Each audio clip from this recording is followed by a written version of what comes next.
All right, it's Brett, and we are finishing Assata's Escape as Disencarceral Practice by Professor Sam C. Tenorio. Uh, Shakira's political asylum in Cuba causes many problems for the U.S., one of which being that her migration confronts and disrupts the Western narrative of the U.S. as that which takes in the refugees of Cuba.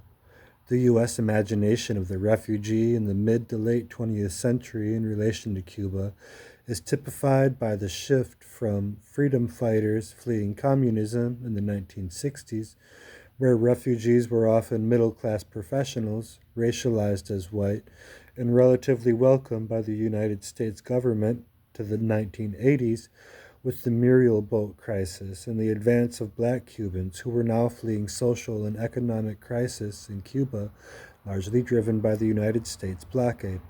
In both ways, Cuba itself was racialized as a dark nation, and as such, while wanted or not, the refugees were always figured as in need of American aid. The case of Assata Shakur and other political asylum seekers in search of refuge in Canada turns this narrative on its head. But the fact that her asylum is indeed critiquing the United States is actually not of importance to her construction as terrorist within the U.S. government, um, within the U.S. Imaginary as these claims go unheard as divergent noise among the chorus of citizens and government agencies calling for her head, while these calls name her terrorist, both domestic and most wanted, they also stake out the borders that obstruct her path and produce the nation state, where the nation state hinges on both its power over its dissenters as well as the racialization of its borders. While a post 9/11 consciousness would have us believe that the terrorist remains the sole provenance of the racialized Muslim or Arab, the case of Assata Shakur clarifies the necessary constitution of the excessively raced and gendered black body to the production of national security essential to the formation and organization of the West. This formation and organization makes compulsory her excessive punishment at the hand of the state that simultaneously requires her presence in the U.S. for incarceration and her existence outside of its borders in order to shore them up. These include not only the borders that are geographically constitute the country, but also those that draw the uncrossable color line. Vagrancy is made plain once again. Shakur is displaced, forced to come to terms with the fact that you may never go back to where you came from, and reflecting the expansion of carceral geographies where both slave and runaway slave must adjust to separation from home and loved ones. This continued criminalization at the hands of the state, as it did before, does not only place a target on her back, these expanding carceral geographies determine both Shakur and everyone for who she becomes a proxy. This is pronounced through the billboards that are raised in New Jersey, hundreds and hundreds of miles from the Cuban coast. The large "Wanted" in white script on red background, plastered with her image in black and white alongside the words Terrorist Joanne Chesimond, aka Assata Shakur, murder of a law enforcement officer, with the phone number of the FBI listed at the bottom. The billboards are loud and governmental. The AKA gestures toward her name as if it were a criminal alias, which seems both redundant and excessive given that the label terrorist sits above it in large and capitalized typeface. These billboards work to announce a political and social agenda which reflect and shape the government's perception of Shakur's criminality and link it to the intersection of her race, gender, and sexuality. They become literal signposts of black female depravity that underpin a larger cultural narrative that shames and warns those who may take up causes and practices black dissent. For James, the accusation of cop killer today functions in the same way that the charge of rape did in the era of the lynch mob, that regardless of verity or substantiation mobilizes racial rage and excessive punitive force at the hands of both the formal criminal justice system and the white citizenry as a means of retribution. Rendered a cop killer, Shakur violently crosses the liberal boundaries that place political change within the hands of the state and the bounds of the law, which then is offered as justification for the severity of sanctions threatened against anyone who may offer her aid. Shakur here is both a political embarrassment for the United States and a political aspiration for radicals and revolutionaries, which makes her particularly dangerous for white nationalist authority. In turn, the U.S. government presents a narrative of her crimes that erases white culpability while subverting black transgressions of white supremacy, that are then replaced by the reinscription of myths of black female immorality.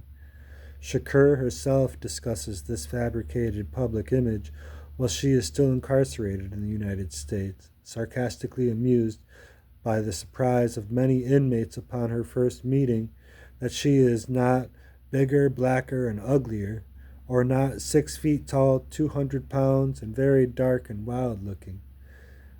The conflation of a dark complexion and criminality or danger not lost on her. The conjuring of Joanne Chesimard continues to circulate not only as a popular reminder of her crimes against the state, but also as a reflection of surveillance that extends the carceral landscape that conditions her and the black community from which she hails. Through these billboards and the coherent subject-object that they synthesize, Shakur as Chesimard becomes the exemplary figure through which a whole black community can be policed and a whole Cuban nation can be breached. In naming the immigrant critique of her practice as the act of a terrorist, the billboards also evacuate her political meaning through and by the conceptual acuity of the West's liberal lexicon, rendering the fraught conditions of a black life invisible. To name Shakur a terrorist is to constitutively foreclose the terror wrought by the West on black life. The billboards, flyers, and calls to action by federal forces ink the continued and extended non-home of black populations even after their physical leap from prison. As noted earlier, they advance to constitutive surveillance, simultaneously fixing an entire population into position while also compelling vagrancy, a forced movement or hiding from the watchful eye that conditions black life.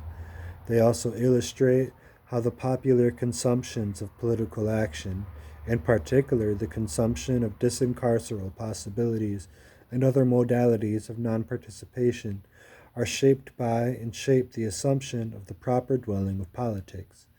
The billboards are the state moving in to oppose or solicit a script on black movement to render it known as dangerous and criminal, effectively filling in the space that Shakur leaves vacant in her textual omission.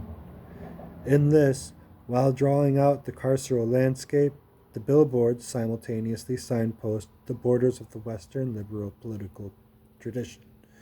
In a 2014 statement, FBI Special Agent Barbara Woodruff did not shy away from the fact that Assata Shakur's addition to the most wanted terrorist list was not because she posed a bigger threat than when she held the designation of domestic terrorist, but concerned a desire to bring national attention to the case that had supposedly faded from the national memory after 40 years. That this, the desire to bring the public's attention to the case, was meant to mitigate accusations that this was an extreme response, illustrates both the quotidian nature of extremity for black populations, as well as the colonial racial necessity of marking out the territory. U.S. governmental authorities effectively excise black populations from national belonging and disavow their radical political presence. In doing so, the billboards also named the threat of Assata Shakur's black anarchist practice as one that undermines the colonial racial order as a carceral geography and simultaneously undermines the socio-spatial location, that is, the home of politics. As Davis argues, repression does not punish the crime or even specifically threaten particular acts, but was meant to terrorize the movement, to police black abolitionist politics. The billboards are just one part of a continuum of white repression of black liberation. Coming after COINTELPRO, and FBI Director J. Edgar Hoover named the Black Panther Party the greatest threat to U.S. security, and only a few years before the Black Lives Matter movement would be labeled a black identity extremist group by a leaked report from the FBI's Counterterrorism Division in 2017. Contemporary contemporary black politics that failed to abide by the nonviolence mantra once heralded by the civil rights movement, or which directly question and oppose the very foundations of whiteness to state authority, have long been criminalized through the rhetoric of terrorism. Conclusion. Shakur operates at once beyond the vantage point of these billboards and in direct contention with the carceral geography that they impose. These billboards that aim to know and formulate knowledge, aim to see and make meaning of black descent, manifesting and maintaining criminalization through the instrumentalization of vagrancy. These imposed meanings are antagonistic to the meaning of black politics, the latter defined as the challenge to racial inflections of governance. The disruption of the requirements and relationships drawn by colonial racial terms of order as a discursive and material extension of carceral space, these billboards are contested by the racial chaos constitutive of Shakur's move beyond confinement, which aims to undermine the centralized authority of whiteness as the sole purveyor of meaning. Her evasion is effectively doubled in the subsequent textual omission, itself an abolitionist expression and discursive manifestation of the insurgent transience of Shakur's deed when she breaks out. Breaking out, the fugitivity, is both in her initial deed and in her non-enunciation of that deed, present in her self-authored text. The absence of the interstice, the missing word, that exists between the U.S. and Cuba, that signifies the in-between of carceral exile and what freedom is to come, and locates a breach of the Western order of things. It is an intervention within black politics as it has come to be conventionally understood, state-centered, electoral, rights-based, prescriptive, and appropriately representative. Disencarceration is an interruption of the criminalization of black people and black politics, a refusal of what is here and an anticipation of what may come. And that concludes the essay. Some personal reflections and thoughts on that. For one thing, Assata Shakur was announced to be dead today by Cuba, and I believe it was Cuba that reported it. And a lot of people are saying that she died free in Cuba, but as this report points out, there is no freedom in not being able to return either. So she died with liberty of movement within her area within Cuba, but she couldn't come back to see family. She couldn't come back for a wedding or a funeral. And she likely would not have ever gotten any kind of justice or release within the carceral state that exists in America. So, is it freedom if you don't have that many options, really. Highly restrictive, uh, small environment of liberty is still um, bound, bound up. And we can see that also in the way that immigration is handled in the United States. I had a friend years ago from the Gambia who left because he was a police officer there, and his name was on a list of uncooperative people that were either going to end up in jail or in a ditch. And so he fled the Gambia and came to the U.S. And I asked him why he didn't get refugee status, because it seemed like it made sense to me. If you're here, you're here. You should, be treated as such. Um, but if you get refugee status and you go back to your homeland, you lose your refugee status. So it's even when on its face we have uh, a way for people to get some kind of relief within the United States. Um, Movement is still uh, so restricted, and needing a passport to cross borders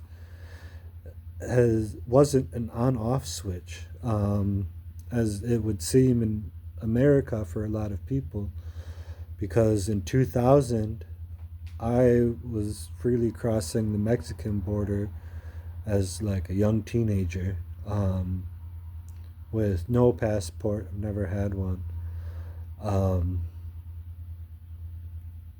and up until recently, I think you could freely cross into Canada, which I think is no longer the case. So, 100 years ago, the way that borders were enforced and the way that um, people were able to move, it was significantly different depending on who you were. Um, you see a lot of Chinese communities, Chinese descended communities, along where the tracks were during the time that Asian um, labor was being grossly abused in the U.S. to build railroads and such. So even with an infinite number of directions to go at a certain point, you lose some of your freedom once you leave where you're from. You lose the freedom of being able to count on support, being able to ask the people that you care about, see the people that you care about. Um, and so, vagrancy in today's age um, is built in. It's a feature of the system. The lack of housing in the United States, the lack of basic income, the lack of easily accessible welfare benefits. Because a lot of times, somebody who is in need of extra help doesn't have the time or capacity or energy to be on top of all of that paperwork, um, in order to stay somehow in the light of deserving help. Um, the fact is that people deserve help and need shelter because of the system. It's built in. We need to have less billionaires, obviously. And that's zero. The number needs to be zero. Um, because there's so much wealth inequality and the insatiable appetite of capitalism is eating more and more rapidly at the fabric of America as less and less people are able to even skirt by. I don't know how people that are smoking cigarettes right now are still doing it. And that's whether you agree with cigarettes or not, that's a material reality for people. And that's a $70 hole in a person's pocket per week if that is their reality. And it's not that cigarettes should be cheaper, it's that it shouldn't be so damn easy to suffer. Um, so the vagrancy laws that currently exist are there to keep you productive, because if you're not doing your part within a broken system, and if you reject that system on the face of its inefficacy and indefensibility, then you're criminalized. You can get locked up for public urination, and then you get released and you've got nowhere to pee but the streets again. That's why people are shitting on the sidewalk in San Francisco, because every bathroom is for customers only. You know, there's so many options to prioritize in life. I'm disappointed that we have allowed bathrooms to be restricted to commercial activity, because everybody needs it. Dignity is something like water or air. We should all fight for each other to have it. Um, so that is some personal thoughts on that. I don't like to speak too extemporaneously a lot of the time. So I will let the essay and the work speak for itself. Thank you. And if you want to check out more in the playlist of zines and articles, I have tons of stuff that I've read now over the past month or so. So I hope you enjoy it. Subscribe if you want more content like this.